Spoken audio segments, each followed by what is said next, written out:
बहुत पुरानी बात है। मोदीपुर नामक गांव में एक औरत ने गोरे होने की क्रीम की नई नई दुकान खोली थी। वो औरत देखने में बहुत ही सुंदर थी। उसका नाम रेशमा था। जो कोई भी उस औरत को देखता तो वो उसे देखता ही रह जाता। उसके गोरे होने की क्रीम की चर्चा गांव में दूर दूर तक फैली हुई थी। वो एक ऐसी क्रीम बेचती थी कि जो कोई भी उसकी क्रीम का इस्तेमाल करता तो वो बार बार रेशमा से क्रीम खरीदने आता। पता नहीं उसकी क्रीम में ऐसा कौन सा जादू था कि गांव की सभी औरतें रेशमा से क्रीम खरीदने के लिए पागल रहती थीं। उसी गांव में एक बिमला और उसका पति राजा रहता था। एक दिन की बात है। अरे सुनते हो जी? हाँ बोलो, क्या बात है? गांव में एक औरत गोरे होने की क्रीम बेच रही है।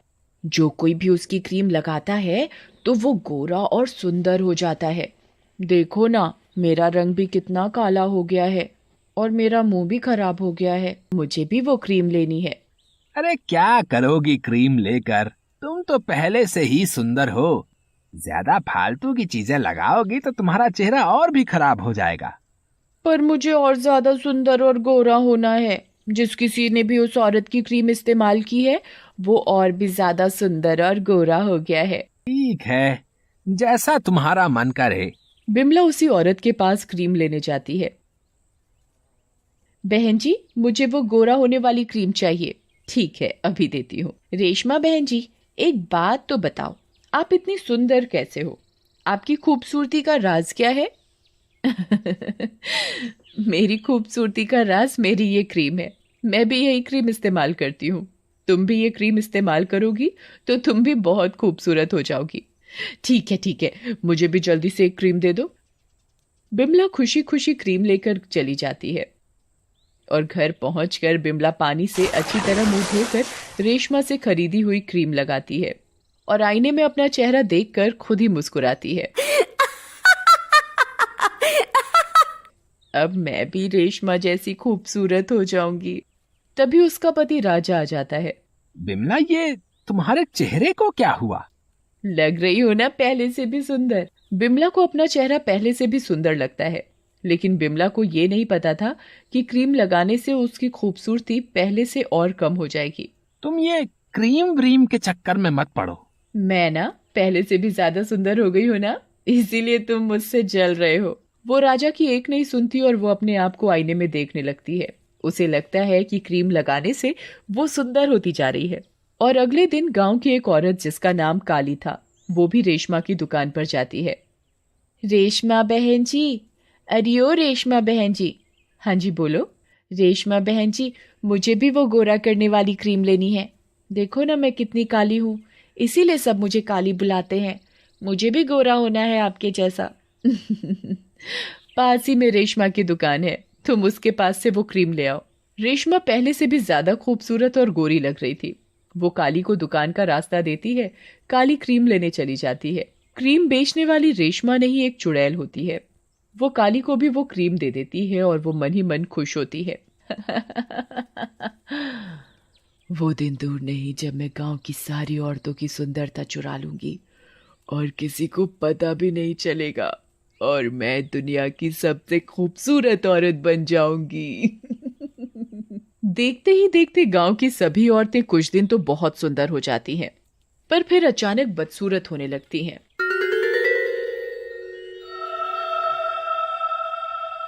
काली अपना मुंह धोकर क्रीम लगाती है।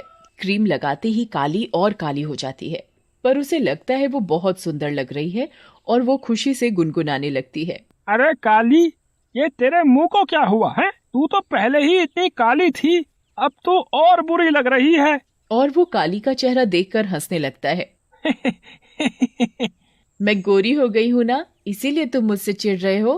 काली का चेहरा सही में पहले से भी ज्यादा काला हो जाता है। इस क्रीम के चक्कर में तू पागल हो गई है काली। मेरी बात मान और इसे लगाना छोड़ दे। जमलू घर के किसी काम के लिए बाहर चला जाता है। दूसरी ओर पंडित भी पंडित जी से क्रीम के बारे में बात कर रही होती हैं। पंडित जी, मुझे आपसे एक बात कहनी है। गांव की औरतें क्रीम लगाकर कितनी गोरी और सुंदर होती जा रही हैं। मुझे भी गोरा और सुंदर होना है। अरे भाग्यवान, अब तुझे क्या पड़ गई बुढ़ापे में सुंदर दिखने की? तू तो आज भी 25 की लगती है। अजी छोड़ो ना, तुम भी ना मजाक करते हो। कसम से तुम्हें तो क्रीम की जरूरत ही नहीं है। देखो, तुम मुझे मत बहलाओ, मुझे क्रीम चाहिए तो चाहिए बस। अब ये पंडिताइन मानने वाली तो है नहीं। अच्छा ठीक है, तुम वो क्रीम ले आना। पंडिताइन को भी बुढ़ापे में सुंदर दिखने की क्या जरूरत पड़ गई।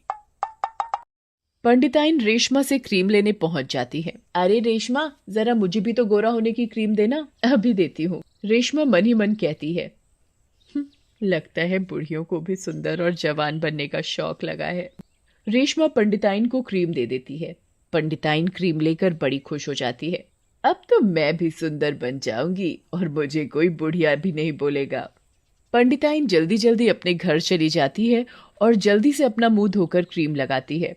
क्रीम लगाने के बाद पंडिताइन अपना मुंह आईने में देखती है तो फूली नहीं समाती। अरे वाह, मैं तो कितनी सुंदर लग रही हूँ। दूसरी ओर जमलू कहीं जा रहा होता है तो उसे रास्ते में रेशमा की दुकान दिखाई देती है।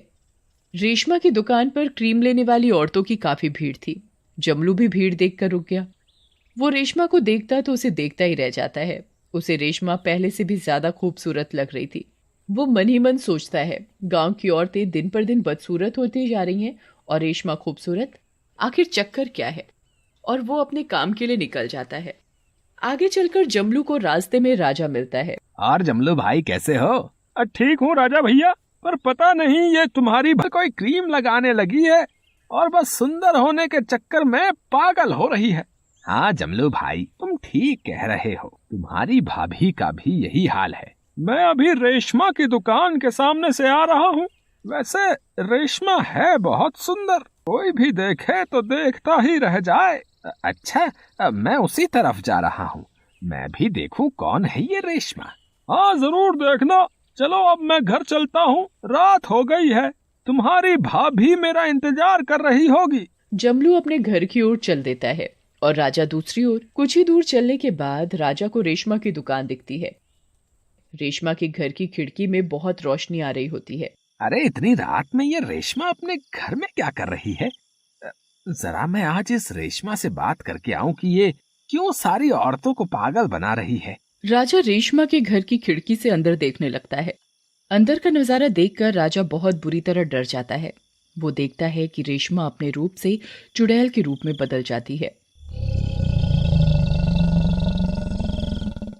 और एक बड़े से बर्तन में खून और मांस डालकर उसे चला रही होती है और जादू से उसकी क्रीम बना रही होती है।